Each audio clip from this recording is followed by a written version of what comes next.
सुन लो, जिनकी अभी अभी शादी हुई है या जिनकी हो रही है या जिनकी होने वाली है या जिनकी बहुत पहले हो चुकी है, सब लोग सुने।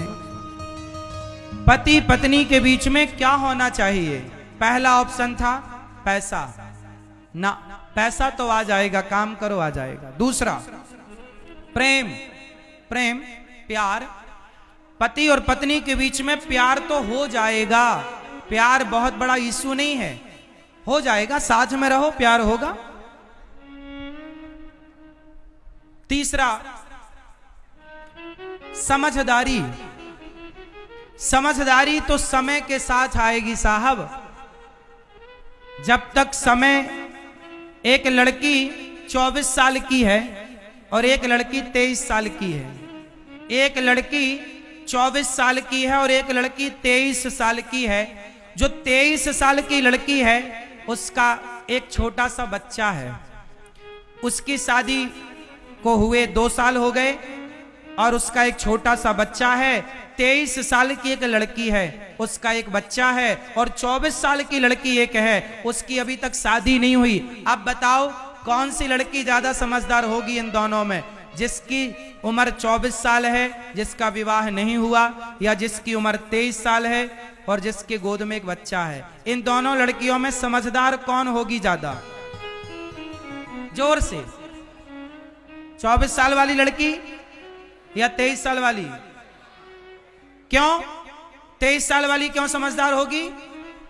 क्योंकि समझदारी समय के साथ आती है और समझदारी तब आती है जब आप जिम्मेदारियों को उठाते हैं, जिम्मेदारियों में घुसेंगे, जिम्मेदारियां उठाएंगे, तो जिम्मेदारियां उठाते उठाते वो जिम्मेदारियां समय के साथ आपको समझदार बनाएंगी। इसलिए समझदारी पढ़ने से नहीं, समय के साथ आती है। 23 साल की लड़की जो मां बन चुकी है वो जितनी समझदार है, वो 25 और 26 साल की लड़की जो अभी शादी नहीं हुई वो इतनी समझदार नहीं है। समझदारी समय के साथ आती है, हाँ या ना? हाँ या ना? तो समय आपको मैच्योर करता है, समय आपको परफेक्ट बनाता है। इसलिए समझदारी समय के साथ आएगी, चाहे लड़कों में हो चाहे लड़कियों में हो। तो मैंने कहा कि पति पत्नी के बीच में क्या चाहिए? पैसा तो आ जाएगा, प्यार हो जाएगा और समझदारी समय के साथ आएगी। पति पत्नी के बीच में जो सबसे जरूरी है वो है सहनशीलता। यदि पत्नी के अंदर सहनशीलता है, पति के अंदर 2 बातें सहन करने की हिम्मत है, तो रिश्ते चला ले जाओगे, आप लोग निभा ले जाओगे। और सहनशीलता नहीं है तो प्यार कितना भी हो रिश्ते टूट जाएंगे। आप उदाहरण से समझो, जो लड़के लड़कियां कोर्ट मैरिज करते हैं, लव मैरिज करते हैं, वो प्यार से ही तो लव मैरिज करते हैं। लेकिन समझदारी है, उनके अंदर पैसा है उनके पास, वो प्यार भी करते हैं लेकिन सहनशीलता नहीं थी, तो कोर्ट मैरिज लव मैरिज के बाद भी तलाक समाज में देखे गए कि नहीं? हाँ या ना?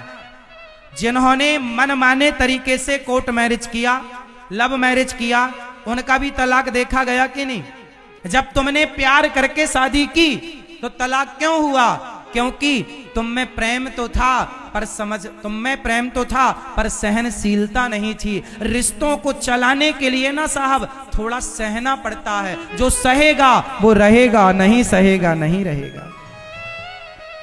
एक और तरीके से समझते हैं, बताओ जो मूर्ति मंदिर में है, वो मूर्ति जो है ना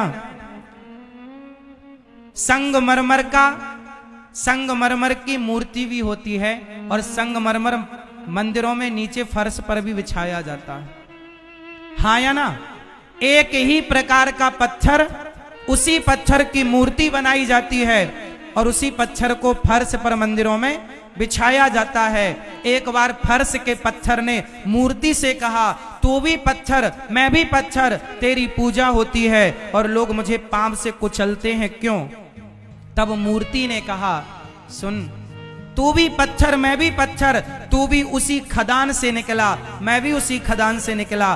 फर्क इतना है कि जब मुझे मूर्तिकार ने छैनी और हथौड़ों की चोट से मार लगाई तो मैं मूर्तिकार की हर चोट में सहता गया। अरे पत्थर भी छेनी और हथौड़े की हर चोट को सहता है। भगवान की आंखों पर छेनी चलती है, गालों पर छेनी चलती है, होंठों पर छेनी चलती है।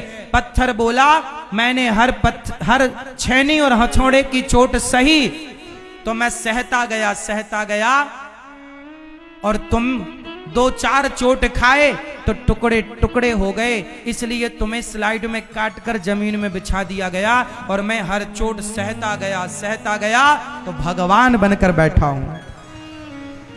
बताओ, पत्थर भी भगवान तब होता है जब वो छेनी और हथौड़े की चोट को सहता है। जो पत्थर चोट खाकर टूट गया वो कंकड़ बन गया, और जो पत्थर चोट सह गया वो शंकर बन गया।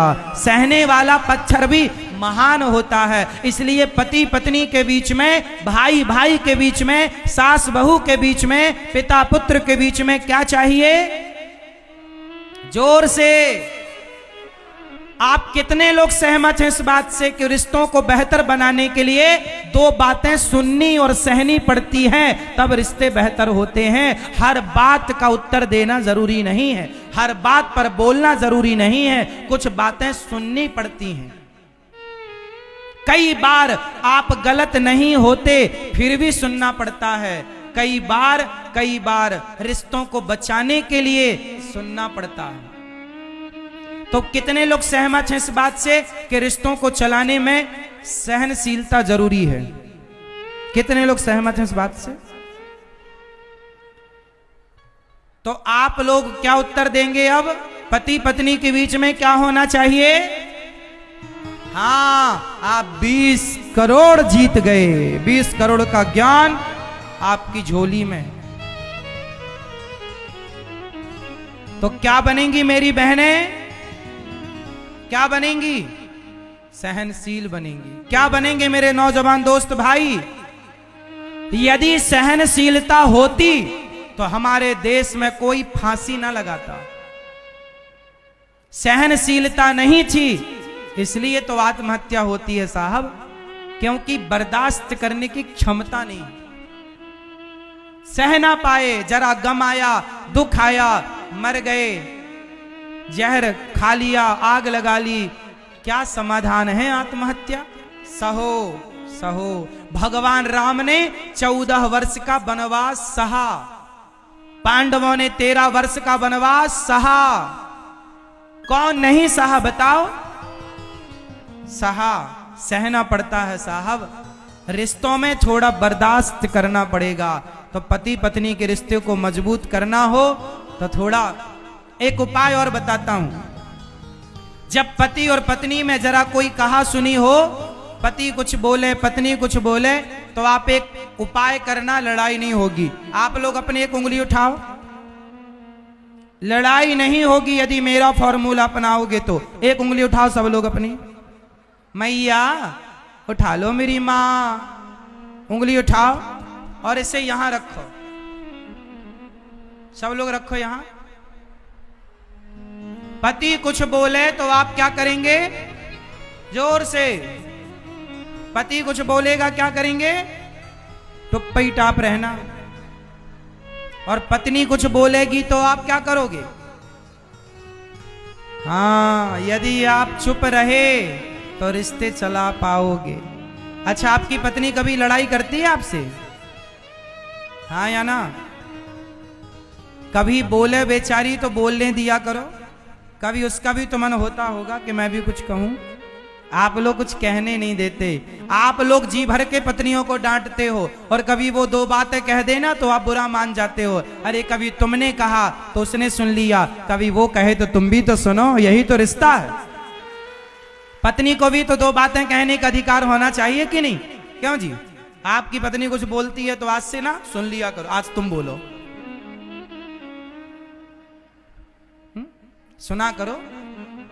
आपकी पत्नी आपको कुछ बोलती है, दादाजी बोलती है, तो आप सुनते हो? हाँ, सुना करो, आज तू बोल चल। और कभी आप बोला करो तो वो भी सुना करे। कहाँ है आपकी डोकरी? यहां बैठी है कि घर में? हाँ, इनकी डोकरी ध्यान से सुनो। अब परमिशन मिल गई, आप बोल सकती हो जहां भी हो इनकी डोकरी।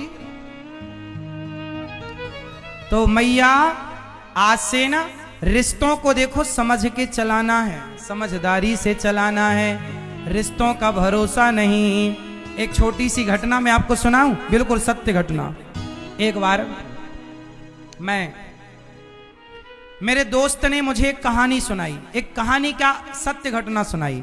एक बार मेरे दोस्त ने बताया कि सुनो, एक दिन अखबार में, मैं अखबार पढ़ रहा था, तो अखबार में मैंने देखा कि उसमें लिखा था कि फलाने जी मर गए। उसको लगा देखो, जो अखबार पढ़ रहा था उसी के मरने की बात उस अखबार में लिखी थी। उसने अखबार पढ़ते हुए बड़ा मुस्कुराया, देखो जी मैं तो जिंदा हूं और अखबार में छाप दिया कि मैं मर गया। तभी उसने कान लगाकर सुना, उसके घर में कुछ रोने की आवाज आ रही थी। सावधान होकर आप लोग सुनना। उसने आवाज सुनी, उसने अखबार रखा और दौड़ कर गया तो बाहर देखा आंगन में उसकी मां रो रही, पत्नी रो रही, बच्चे रो रहे, पिता रो रहा, दोस्त रो रहे, सारे गांव मोहल्ले के लोग रो रहे। उसने कहा भाई क्यों रो रहे हो? तभी उसने देखा कि एक सफेद कपड़ा में लिपटा हुआ कोई आदमी पड़ा था। इसने ध्यान से देखा, ये कौन है? इसने देखा, अरे ये तो मेरी लाश है।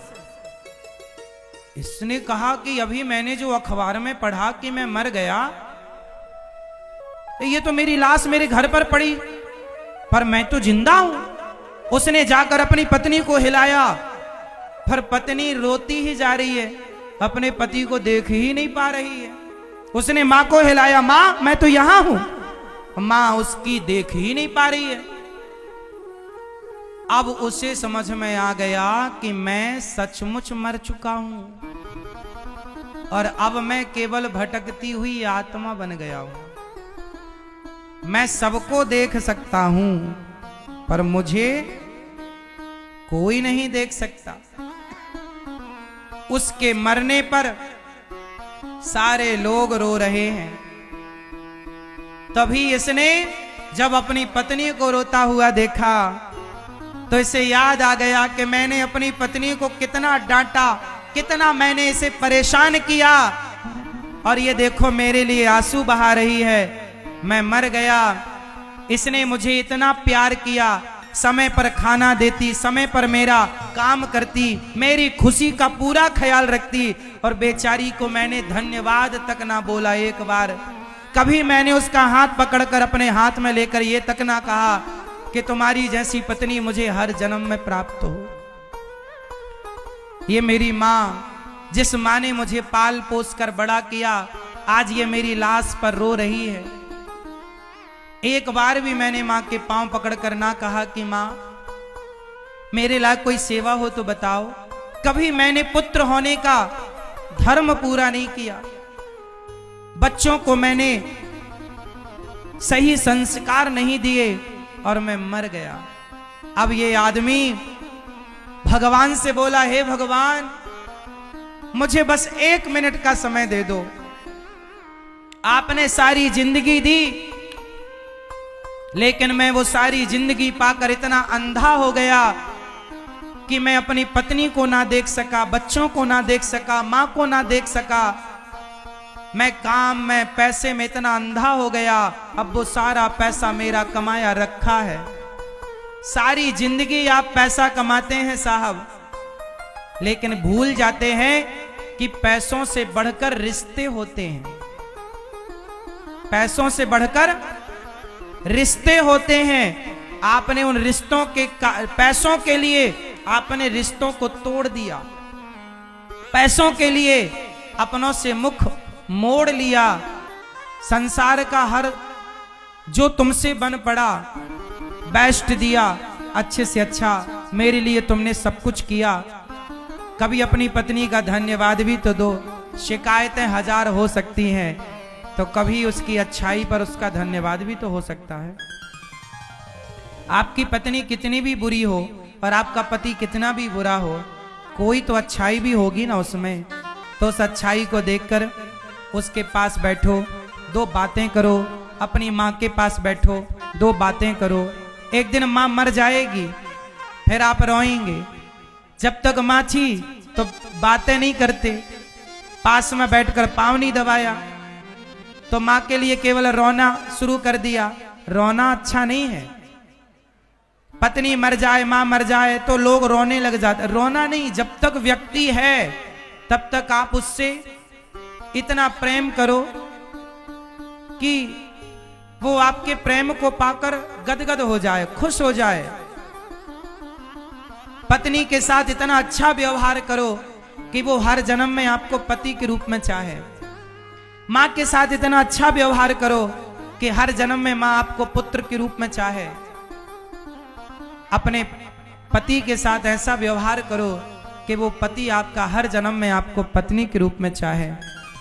आप माना कि कोई गलतियां भी होंगी, कोई शिकायत भी होगी, पर देखो मैंने एक चीज जीवन में जाना है।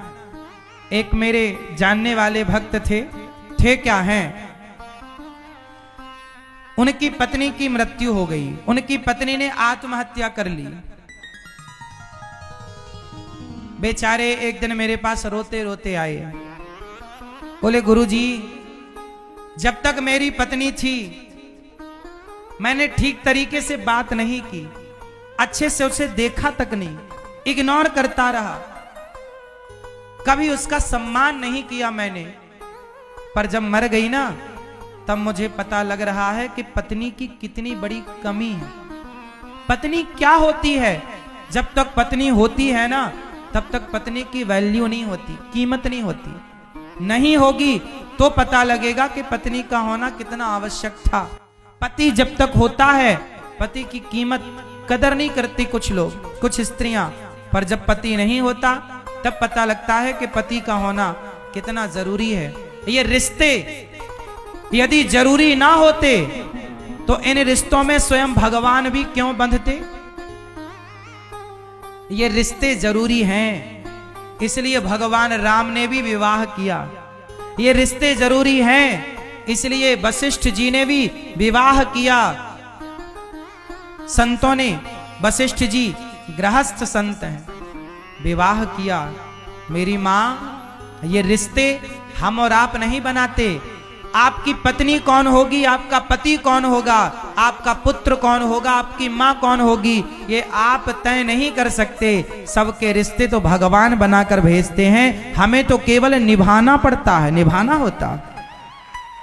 मेरी पत्नी कौन बनेगी ये कोई तय नहीं करेगा, ये भगवान ने पहले से तय कर रखा था।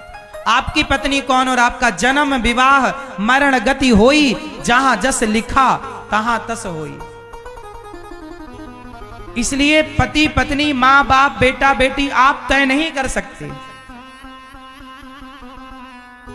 ये भगवान तय करते हैं। इसलिए जो इन्होंने बना दिया, जो मेरे लिए भेज दिया पत्नी के रूप में, पति के रूप में, उसे निभाओ, चाहे अच्छा हो बुरा हो।